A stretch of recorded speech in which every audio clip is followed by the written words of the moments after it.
Estamos gravando aqui uma pequena aula de embargo de declaração. Então, esse aqui é um modelo simples do Ministério Público, vocês podem ver, em que a pessoa coloca o juiz para onde é encaminhado, no caso, nós aqui, excelentíssimo juiz da Terceira Vara de Violência Doméstica, o número do processo. O Ministério Público vem à presença de Vossa Excelência apresentar contrarrazões aos embargos de fulano de tal. Aí, olha só, ele alegou que foram protocolos inexistentes na esfera jurídica, sem nenhuma boa-fé, com o único intuito de procrastinar o processo, mostrando o total despreparo técnico da advogada, aduziu que muitos colegas ingressam na esfera jurídica sem experiência, argumenta que a psicopatia doentia da requerente em perseguir o requerido é tão flagrante que não pode achar normal, menos de 3 meses, entrarem com 3 pedidos de prisões, alega que o requerido, inclusive, poderia pedir que fosse preso para se livrar logo deste mal da companheira, alega que não está sendo obedecida a Constituição Federal, aduz que está agindo de má-fé, está requerendo a utilização da vara de violência doméstica para discutir partilha de bens, questão de guarda, né? Estou indo rapidamente para a gente poder entender. Requereu que fosse realizada a avaliação psicossocial, que ainda agora, num outro processo, a gente pediu e é necessário, né?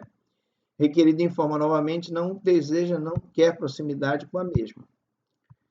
Quanto às gravações, alega que as mesmas foram devidamente, especificamente impugnadas, pois a única coisa que se observa é a entrada do requerido no local, na passagem onde reside o imóvel, depois a entrada de veículos desconhecidos pelo requerido e a requerente supõe na sua mente vingativa que seria um Uber.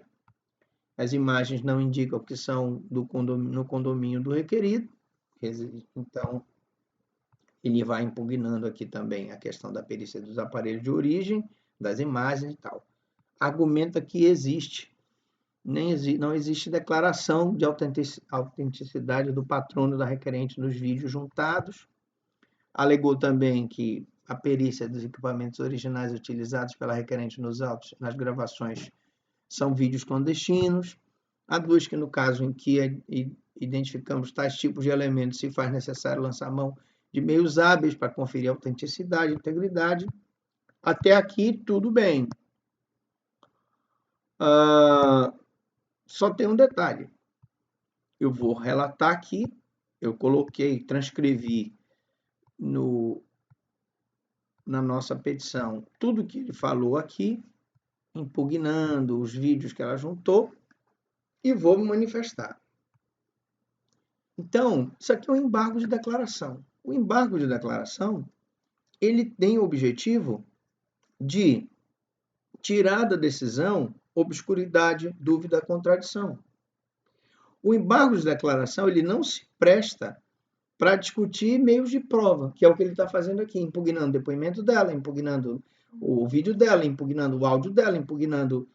Não é isso. Então, eu juntei aqui dizendo, os embargos possuem objetivo restrito apenas de complementação ou declaração do verdadeiro sentido de uma decisão, eventualmente eivada de ambiguidade, omissão, contradição, obscuridade, não possuindo, via de regra, a natureza de recurso como efeito modificativo.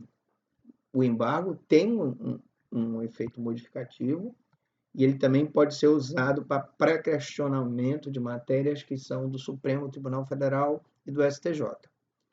Tratando-se especificamente da contradição, o referido requisito ocorre quando as afirmações constantes da decisão são opostas entre si, o que nós não vemos que aconteceu no caso concreto.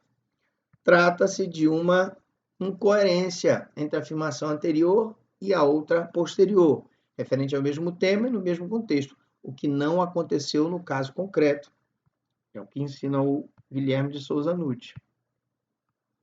Não é o que se observa em caso, uma vez que, ao se analisar o conteúdo da mídia digital acostada nos autos, a embargante pretende utilizar os embargos para impugnar especificamente os vídeos e alega que o equipamento gravador não foi disponibilizado à perícia e o exame de verificação da fonte não poderia ser realizado.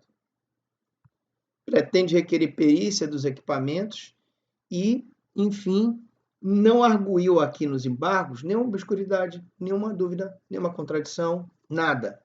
Desta feita, não é possível falar em contradição da decisão ou acordo recorrido, uma vez que a referida decisão reproduz de forma fidedigna o conteúdo da oitiva da requerente no sentido de ter o recorrente esculpido no tipo penal plasmado no Código Penal. Aqui, no caso, é uma ameaça.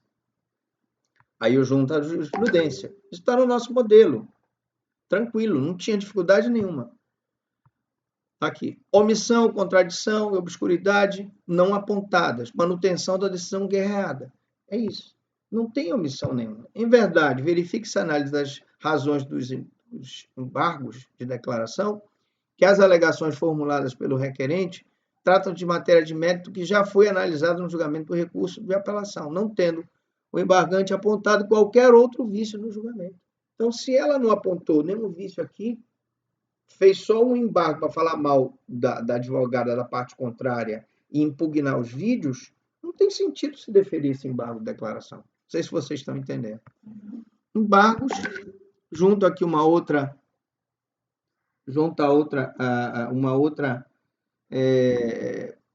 decisão, aí fundamento que a motivação contrária ao interesse da parte, ou mesmo omissa em relação a pontos considerados irrelevantes pelo decísio, não autoriza o acolhimento dos embargos declaratórios, além de que o órgão julgador não está obrigado a se pronunciar acerca de todo e qualquer ponto suscitado do litigante. Se aqui no caso concreto eles não juntaram, não aceitam a gravação, não aceitam o vídeo, não aceitam as provas que foram produzidas, isso não é para ser discutido em sede de embargo de declaração, que embargo de declaração não é para isso. Aí eu venho dizendo isso, venho dizendo que é remansosa a orientação jurisprudencial dessa corte neste sentido, que a via dos embargos declaratórios não presta a mera rediscussão dos fundamentos da decisão embargada. E, finalmente, do pedido eu digo, lembram que eu expliquei, nós temos sempre um relatório lá em cima, uma fundamentação e uma conclusão. Na conclusão, eu digo, ante o exposto, pugna o Ministério Público pelo reconhecimento dos embargos de declaração, negando-lhes, contudo, provimento, uma vez que o decísio atacado não padece dos vícios de obscuridade, ambiguidade, contradição e omissão. Ok? Então,